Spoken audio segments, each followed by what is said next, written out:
Terang dari dalam kegelapan. Pada mulanya Allah menciptakan langit dan bumi. Bumi belum berbentuk dan kosong. Gelap gulita menutupi samudera raya dan roh Allah melayang-layang di atas permukaan air. Berfirmanlah Allah, jadilah terang, lalu terang itu jadi.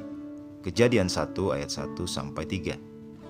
Jika engkau pernah pergi ke bawah air, satu-satunya cahaya yang engkau miliki di dalam air, jika tidak ada pencahayaan buatan, adalah cahaya yang berasal dari atas air. Nah, Alkitab berkata bahwa seluruh bumi berada dalam kegelapan, dan terang yang ada di atas air adalah kegelapan.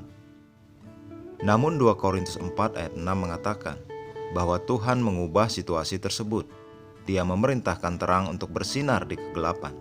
Sebab Allah yang telah berfirman, dari dalam gelap akan terbit terang. Ia juga yang membuat terangnya bercahaya di dalam hati kita. Terang tidak datang dari surga, karena di surga tidak ada kegelapan sama sekali. Terang tidak keluar dari Tuhan, karena di dalam Dia tidak ada kegelapan sama sekali. Cahaya keluar dari kegelapan di bumi. Ini mengingatkan penemuan luar biasa oleh beberapa ilmuwan pada tahun 1934. Mereka menciptakan gelembung di dalam air dan kemudian mengaktifkan gelombang suara ke arah gelembung untuk menghancurkan gelembung. Gelembung-gelembung ini seharusnya runtuh oleh suatu bentuk ledakan. Saat gelembung meledak, cahaya dipancarkan. Mereka terkejut. Bagaimana bisa? Mereka sedang bereksperimen untuk sesuatu yang lain ketika mereka menemukan penemuan yang menakjubkan ini. Pada tahun 1989, eksperimen serupa dilakukan. Kali ini dengan satu gelembung sehingga fenomena khusus ini dapat diamati dengan lebih jelas. Mungkinkah gelombang suara menyebabkan gelembung di bawah air atau cairan meledak dan menghasilkan cahaya? Mereka bertanya-tanya. Percobaan lebih lanjut dilakukan dan ternyata demikian hasilnya. Cahaya dipancarkan ketika gelombang suara dirangsang melawan gelembung yang meledak. Para ilmuwan itu hanya menemukan apa yang Tuhan lakukan pada awalnya dalam membawa bentuk dan keteraturan ke dunia kegelapan yang kacau seperti yang kita baca dalam ayat pembuka kita. Dia berbicara dan ucapan perkataannya menciptakan gelombang suara.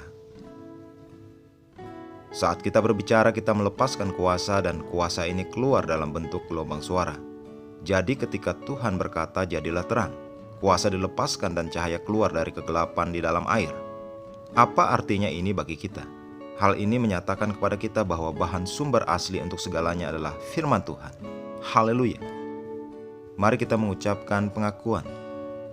Tidak ada ketidakpastian dan kebingungan di jalanku karena Kristus adalah terangku, hikmatku dan kekuatanku. Aku berjalan masuk dan memenuhi kehendak Tuhan yang sempurna untuk hidupku. Didirikan di jalan kebesaran dan keunggulan selamanya. Ketika aku berbicara, kuasa dilepaskan untuk menciptakan apa yang telah dibentuk oleh kata-kataku. Dalam nama Yesus. Amin.